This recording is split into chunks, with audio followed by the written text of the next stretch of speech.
Hey muchachos y muchachas, you're listening to the English Made Simple show. This is episode number 101, número 101.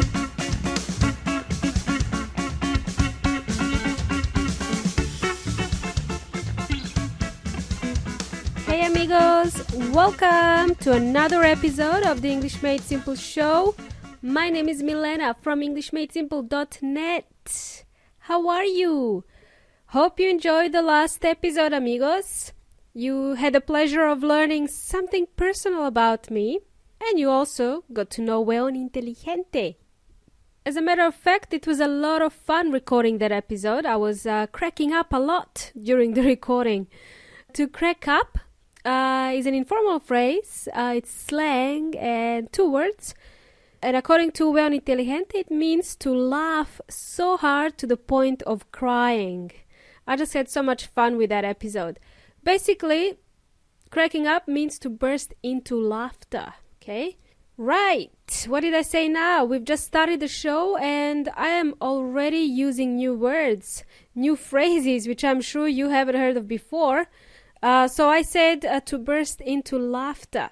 To burst into something means to begin to laugh suddenly and without warning.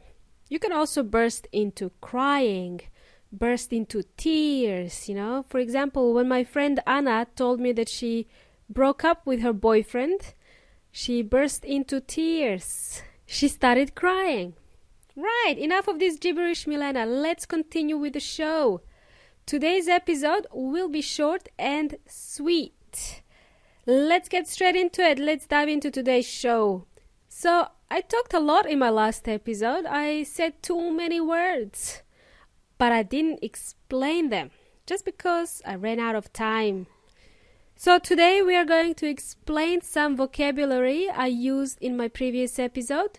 There were some words there that you probably wouldn't understand immediately, so I'm going to quickly explain them here in today's short and sweet episode. And I also failed to mention in my last episode what my mission was. My mission with English Made Simple. Duh! I forgot because I talk a lot and I forget things. Important things like that, you know? Really important things, Milena. So, some of you might already know my story. Story of why I started English Made Simple. If you've downloaded the free gift on my website, you would have probably learned about my story and my mission. If you haven't received your free gift yet, then go to EnglishMadeSimple.net and download your free eBook. Well, what I failed to mention in my last episode was that I am on a mission to help 1 million people speak English fluently. 1 million! I want to help 1 million people speak English fluently. Wow, good luck with that, Milena. Easier said than done. Well, I am regularly observing statistics of the show just to see how I'm tracking with my goal. I can safely assume how many people I have helped so far. I'm going to share this with you now, and this is a rough estimate. So far, I have helped 87,000 people, approximately, in a span of 1 year. So, close to 10% of my target. Only 10%! Wow, I just have to keep going so I can reach my goal of 1 million people. Wow! So, let's continue with today's show. Let's cover some vocabulary I used in my last episode. What did I say in the last episode? I mentioned the word cringe. To cringe. Cringe is spelled as C-R-I-N-G-E. I said I cringe every time I hear my own voice when I listen to one of my episodes. Also, my husband cringes at my silly jokes. He's embarrassed for me.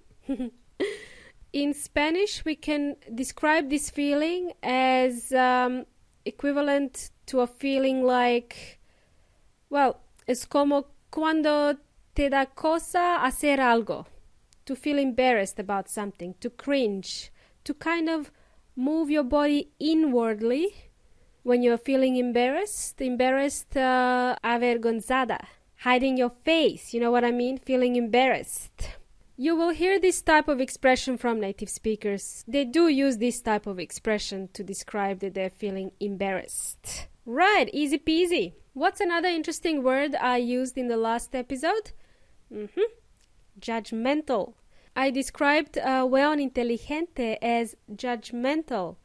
He is quick to judge, always critical of others, and he always sounds judgmental. I hear it used in a negative context. Well, it does mean to be negative, to have a critical point of view. In Spanish, this is prejuicioso. I also mentioned that I have a twin sister, mi hermana gemela. She is 10 minutes older and 2 centimeters taller than me. I'm a shorty, 157 centimeters, but I'm taller than Shakira, which is great. Right. The next word I'd like to clarify is weakness. Opposite of weakness is strength. What are your weaknesses? ¿Cuáles son tus debilidades? The word weakness means things you're not good at.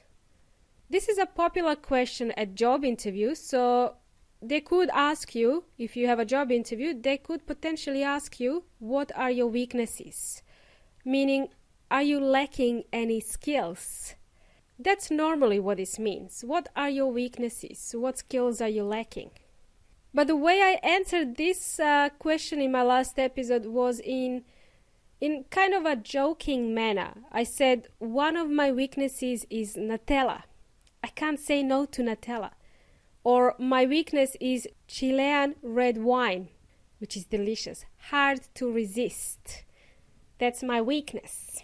Well, everyone has a weakness. No one is perfect. I'm not perfect, but I'm close. Okay, let me ask you then. What are your weaknesses? I'd like for you to try and answer that question. How about that?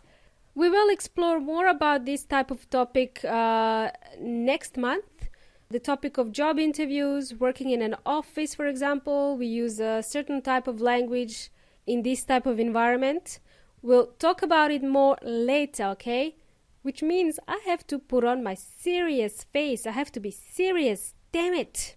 Until then, amigos, you've been jamming con la chica Milena. Catch you next time. Hasta la próxima.